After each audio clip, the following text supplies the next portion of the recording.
Boa tarde, gente, de novo, tá? Olha só, a tia tá aqui para explicar a atividade de língua portuguesa para vocês. Por quê?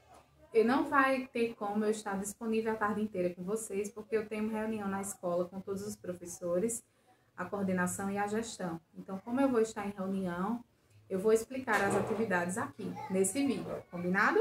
Então, vamos lá. Sim, antes de mais nada, antes de eu explicar a atividade em si, eu vou trazer um complemento sobre o uso da vírgula com o aposto, que foi um conteúdo que a gente trabalhou nessa aula, tá? Então, ó, uma outra informação é que eu trouxe aqui uma frase para exemplificar. Lembra que a gente trabalhou a vírgula com termos explicativos, que é o aposto. Então, ó, eu trouxe aqui de novo a frase. São Paulo, a cidade mais populosa do Brasil, tem um trânsito caótico. Então, eu isolei a minha explicação, ó, que é a cidade mais populosa do Brasil, por vírgulas. Mas eu também, pessoal, posso fazer uma substituição. Eu posso isolar essa informação explicativa por travessões e por parênteses. Vamos ver como é que vai ficar. Olha só. Eu vou retirar as vírgulas. Vou colocar parênteses. Ó. São Paulo, a cidade mais populosa do Brasil, tem um trânsito caótico. Então, além da vírgula, eu posso utilizar o parêntese para isolar essa explicação, tá? Também posso utilizar esse outro sinal gráfico, que é o travessão. Lembra aquele travessão que vocês usam para iniciar as falas dos personagens? Ele também é utilizado aqui para isolar informações acerca de alguma coisa. Então, ó, São Paulo, a cidade mais populosa do Brasil, tem um trânsito caótico, tá? Então, vocês podem fazer essa substituição. Vamos para a atividade? Na página 30, vocês têm, na questão 1, um trecho, né? Uma frase, e vocês vão observar o termo sublinhado. Aí diz assim, o veículo chamado Transition, que é um trecho da notícia. Aí eu tenho aí sublinhada o termo chamado Transition. Então, letra A, o termo em destaque se refere a que palavra? Então, transition está se referindo a quê? É o nome de quê? Lá na notícia, vocês podem voltar, se tiverem dúvidas, e ver. Letra B, esse termo fornece uma explicação, um exemplo ou uma opinião. Diante do que nós estudamos sobre isolar um termo explicativo por vírgula, isso aqui é uma explicação, um exemplo ou uma opinião do autor? Vocês vejam aí, tá? Letra C. Qual é o sinal de pontuação empregado para separar esse termo do restante da frase? Então, qual é o sinal de pontuação que está isolando esse termo explicativo? Aí vocês dizem o nome do sinal de pontuação. D. Qual sinal de pontuação também poderia separar esse termo? Então, desses que a gente viu, ó, vejam se tem algum aí. Seria o travessão, as aspas ou o ponto e vírgula? Letra E. Acrescente o sinal de pontuação escolhido. Então, como é esse, professora? Na letra D, você não escolheu um sinal de pontuação, então agora você vai acrescentar ele ao nome chamado transition. Então, você vai isolar chamado transition com o sinal de pontuação que você escolheu na letra D, tá? Na página 31, diz assim, questão 2. Nas frases a seguir, sublinhe a informação acessória. Então, qual é a informação acessória? É a explicação, é o aposto. Circule a pontuação que a separa do restante da frase. Então, você vai circular a pontuação. Indique com uma seta a palavra a que o termo se refere. Então, eu tenho aí, muitos países como a Holanda já tem protótipos de carro voador. Então, a Holanda se refere a quem? Aí você vai pegar, botar uma setinha a quem esse termo está se referindo, tá? Letra A. A Terra Fúgia, uma empresa de tecnologia, desenvolveu um veículo voador. Sim, aí vocês viram que muitos países como a Holanda já têm protótipos de carro voador. Esse é o exemplo. Nesse, ele colocou a setinha indicando a palavra a que se refere, circulou as duas vírgulas e sublinhou o termo explicativo. Aí vocês vão fazer isso na letra A, na letra B e na letra C, do mesmo jeito, seguindo esse exemplo, tá certo? Número 3. Reescreva as frases seguintes, acrescentando uma informação acessória referente às palavras em destaque. Então, na letra A, vocês vão reescrever, acrescentando informação acessória. Então, o que é isso? Vocês vão reescrever essas frases dando uma informação a mais sobre o objeto. Nesse caso, nós temos aí, Pedro foi escolhido para ser diretor da empresa. Então, vocês vão colocar Pedro, aí vão colocar uma vírgula, vão colocar a explicação que vocês quiserem colocar sobre Pedro, uma informação a mais, né, uma explicação. Aí colocam vírgula, foi escolhido para ser diretor da empresa. Então, se Pedro foi escolhido para ser diretor da empresa, ele é uma pessoa muito o quê, por exemplo, tá? Então, essas respostas são pessoais, porque vocês vão fazer exemplos diferentes. Aí eu tenho a B. A menina estava triste. Vocês vão colocar a menina, vírgula, uma explicação sobre ela. Vocês podem dizer a menina, vírgula, filha de fulano de tal, vírgula, estava triste, por exemplo. C. Aquele senhor, aí vírgula, a explicação sobre aquele senhor, outra vírgula e continua. Disse que não vai comprar um carro voador, tá? Aí vocês utilizem a imaginação de vocês, tá certo? Página 32. Na página 32 é aquele conteúdo, palavras com a terminação agem. Então, eu tenho aí, na questão 4, leia as palavras. Eu tenho a palavra decolagem e a palavra aterrissagem. A letra A está pedindo para vocês relacionar essas palavras a seus significados. Então, segunda aula de hoje, o que seria decolagem? Tá? Aí vocês vão colocar. Aí tem decolagem D, aterrissagem A. Aí vocês vão colocar o D e o A no quadrinho correspondente.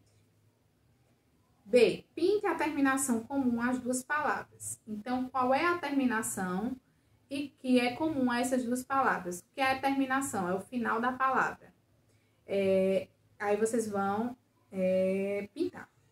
C. Esses dois substantivos são derivados de verbos.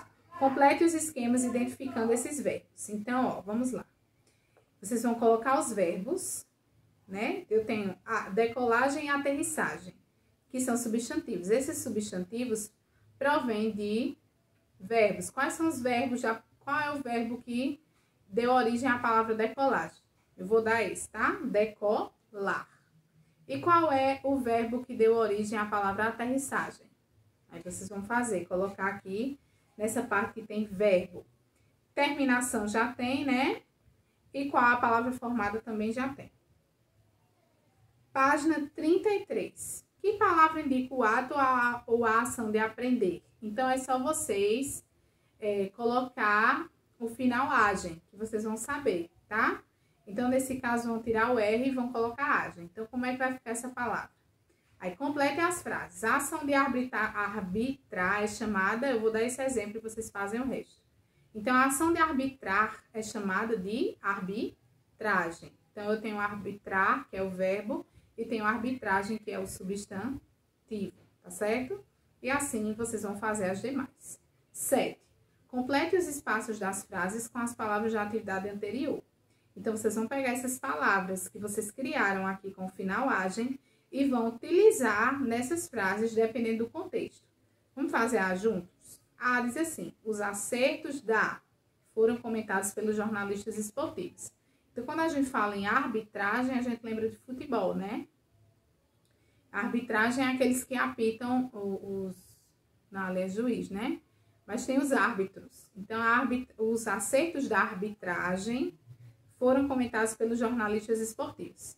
Aí, vocês vão fazendo as demais com as palavras da questão 6. A questão 8 diz assim, como se chama a ação de viajar? Então, gente, muito simples. Você vai retirar o R, colocar o agem e vai descobrir qual é a ação, tá?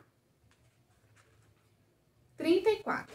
Na 34, eu tenho a notícia 2. Essa notícia é a mesma daquela que a gente viu. Então, vocês vão precisar fazer o comparativo, tá? Não é igual exatamente porque se trata de um outro noticiário, outra pessoa escreveu, tá certo? Mas se trata da mesma notícia. O primeiro carro voador do mundo será vendido a partir de outubro. Aí eu tenho, ó, título, linha fina, o parágrafo, que é o corpo, né? Aí temos aí na página 35. Sim, a número 1 diz assim, leia agora uma notícia expondo o mesmo fato, mas publicada por outro veículo de comunicação. Estão vendo que é o mesmo fato da outra notícia? Aí a 2, releia o título e a linha fina de ambos os textos. Aí eu tenho o título e a linha fina da notícia 1 e o título e a linha fina da notícia 2. Então, eu tenho aí letra A. Os títulos das notícias são muito parecidos. Essa coincidência se deve ao fato de que o título resume o fato noticiado ou deve ser criativo a fim de atrair a atenção do leitor. Então, qual é a função do título? Eu até falei isso na nossa aula. Letra B. Releia a linha fina de ambos os textos. Lembrando que a linha fina é essa parte explicativa aí que está de verde, tá? Então, vocês vão ler as duas linhas finas. Na notícia 2, a referência era Jetsons. Que era essa? Compartilhe o que sabe com os colegas e o professor. Então, pessoal, se vocês não souberem o que é era Jetson, vão pesquisar aí no Google e vão me contar depois, tá? Segundo ponto. As frases que acompanham o título fornecem informações complementares ao fato noticiado. Sobre o que trata cada linha fina. Então, a linha fina da notícia 1 apresenta o quê? E a linha fina da notícia 2 fala sobre o quê? É isso que vocês vão fazer. 3. Releia agora o primeiro parágrafo de cada notícia. Então, vocês vão ler o parágrafo da notícia 1 e o parágrafo da notícia 2. Aí, vamos para a página 36. Na página 36, eu tenho aí, identifica as informações que aparecem nos primeiros parágrafos das notícias. Coloque 1 se a informação aparece apenas na notícia 1. E 2 se aparece apenas na notícia 2. E 1 e 2 se aparece nas duas. Então, por exemplo, nome da empresa que se desenvolveu o carro voador. Aparece na notícia 1, na notícia 2 ou nas duas notícias. Aí vocês vão ter que ler esses parágrafos da página 35. E assim sucessivamente, tá? Segundo ponto. Releia a primeira frase da notícia 2. Parece que finalmente estamos prestes a iniciar a era Jetsons. Esta frase revela. O que é que essa frase revela? Uma informação comprovada, uma coisa que realmente é comprovada, ou uma opinião da autora, né? Então, vocês podem perceber o quê? Pela primeira palavra. Parece que finalmente estamos. Então, esse parece indica o quê? Terceiro ponto. Explique sua resposta e identifique as palavras ou expressões que a comprovam. Então, ó, espero que vocês percebam que vocês vão falar aí sobre essa era Jetsons, né? Então, as palavras e expressões que vão deixar essa era Jetson evidentes. Quais são as palavras que estão... Eu acabei de dar praticamente a resposta a vocês, né? Quais são as palavras que evidenciam a resposta que vocês colocaram no ponto anterior? 4. Compare agora as fotos presentes nos dois textos. Então, vocês vão lá na notícia 1, que está lá no início do capítulo, e vão olhar a imagem da notícia 2, certo? E, deixa eu ver se tem aqui. Tem. Lembrando que a notícia 2 está na página 34, e a notícia 1 está no início do capítulo. Explique, elas desempenham a mesma função, explique sua resposta. Então, essas imagens na notícia, para que serve a imagem na notícia? E nesse caso, elas estão desempenhando a mesma função da imagem. Lembra que eu falei a função da imagem numa notícia? 5. Releia as duas notícias e considere as atividades de comparação que você realizou. Qual você gostou mais de ler? Por quê? Compartilhe sua opinião com os colegas e o professor. Então, essa daí, vocês gostaram mais de ler a notícia 1 ou de ler a notícia 2? E por quê? Não adianta dizer sim ou não, porque sim e não é resposta. Para você chegar a uma conclusão, você precisa ter feito as atividades, ter compreendido e vai me dizer, vai me explicar por que você gostou da notícia 1, por que você gostou mais da notícia 2. Então, vocês vão escolher uma das duas, tá? Pessoal, é isso. Como eu disse anteriormente, estarei em reunião. Vocês vão enviando aí as atividades de vocês para o meu privado, tá certo? Eu vou lançar a chave de correção no final da aula. Um beijo e até mais tarde. Tchau, tchau.